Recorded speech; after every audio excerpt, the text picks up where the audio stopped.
Asia की सबसे बड़ी टिम्बर मार्केट कीर्ति नगर के व्यापारी सीवर, जल जमाव, गंदगी और अतिक्रमण से इस कदर परेशान हो उठे हैं कि खुलकर अपने एसोसिएशन के पदाधिकारियों के खिलाफ आवाज उठाने लगे हैं।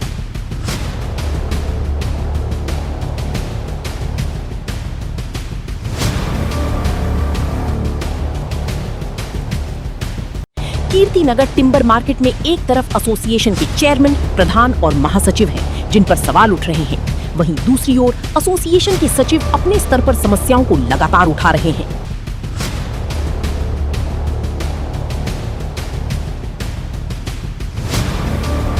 दूसरी ओर मानव सिंह डंग हैं, जो पिछले चुनाव में महासचिव के पद पर चुनाव लड़े थे, लेकिन कुछ मतों से हार गए थे। मानव सिंह डंग चुनाव हारने के बाद भी किसी दिन बैठे नहीं, बल्कि व्यापारियों की समस्याओं एवं उनके निदान की दिशा में सक्रिय रहे हैं। मानव सिंह डंग की सक्रियता से जहां व्यापारी खुश हैं, वहीं एसोसिएशन के वर्तमान महासचिव काफी परेशान हैं।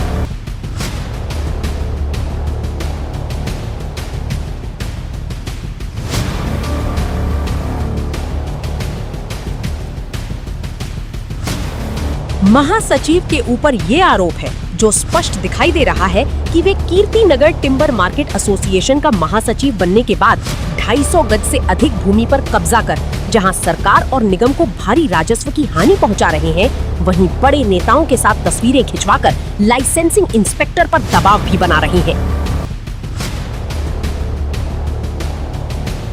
डीसी का दौरा हो या जोन चेयरमैन का, महासचिव की दुकान की ओर नहीं ले जाया जाता। छोटे व्यापारियों का सामान उठवाकर खाना पूर्ति कर दी जाती है।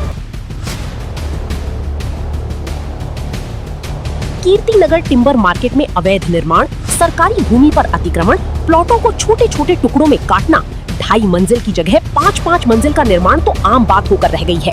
इसमें एसोसिएशन के पदाधिकारी भी पीछे नहीं है। व्यापारी सीवर से सड़कों पर बहते बदबूदार पानी से परेशान हैं। E197 WHS टिम्बर मार्केट में लंबे समय से बनी सीवर एवं गंदे पानी की समस्या ने दिल्ली जल बोर्ड की शिकायत निस्तारण प्रक्रिया पर भी सवाल खड़े कर दिए हैं। शिकायतकर्ता के अनुसार क्षेत्र में डूसिप क्लस्टर से निकलने वाला गंदा पानी स्टॉर्म ड्रेन में जा रहा है और आगे दिल्ली जल बोर्ड की सीवर व्यवस्था से जुड़ने के कारण गंदे पानी का बहाव तथा सड़क पर जलभराव की स्थिति पैदा हो रही है। व्यापारियों का कहना है कि सड़क पर गंदा पानी जमा रहने से दुर्गंध, गंदगी और मच्छरों के प्रजनन जैसी समस्याएं पैदा हो रही हैं। मामले में दिल्ली जल बोर्ड में शिकायत दर्ज कराई गई थी। उपलब्ध एक्शन टेकन डिटेल के अनुसार 19 अगस्त 2026 को कार्रवाई के तहत अंग्रेजी में sewer blockage has been resolved दर्ज किया गया। इसके आधार पर शिकायत को बंद कर दिया गया, लेकिन शिकायतकर्ता की ओर से दर्ज सिटीजन फीडबैक में इस कार्रवाई पर स्पष्ट आपत्ति जताई गई है। शिकायतकर्ता का दावा है कि एक्शन टेकन रिपोर्ट में समाधान दर्ज किए जाने के बावजूद मौके पर समस्या समाप्त नहीं हुई है और गंदे पानी तथा जलभराव की स्थिति बनी हुई है। स्थायी समाधान करने के लिए केवल सीवर ब्लॉकेज दूर करना पर्याप्त नहीं होगा। डूसिप क्लस्टर से निकलने वाले गंदे पानी के प्रवाह और स्टॉर्म ड्रेन तथा सीवर नेटवर्क के बीच संबंध की भी जांच आवश्यक है।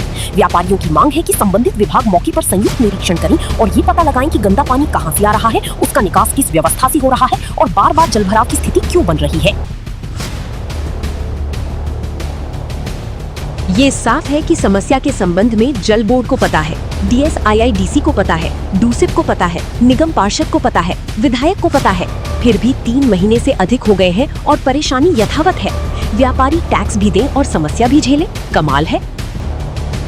अब इस छोटी सी समस्या के लिए मुख्यमंत्री, उपराज्यपाल या प्रधानमंत्री के पास क्या जाए व्यापारी?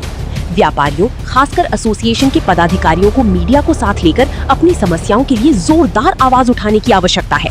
एसोसिएशन अगर नाकाम रहती है तो आप व्यापारी एक जगह एकत्र होकर मीडिया को बुलाएं और अपनी समस्याओं से अवगत कराएं। विधायक जी के पास मुख्यमंत्री जी द्वारा मोती नगर विधानसभा के विकास हेतु दिए गए मद के 135 करोड़ रुपए हैं, सभी काम होंगे।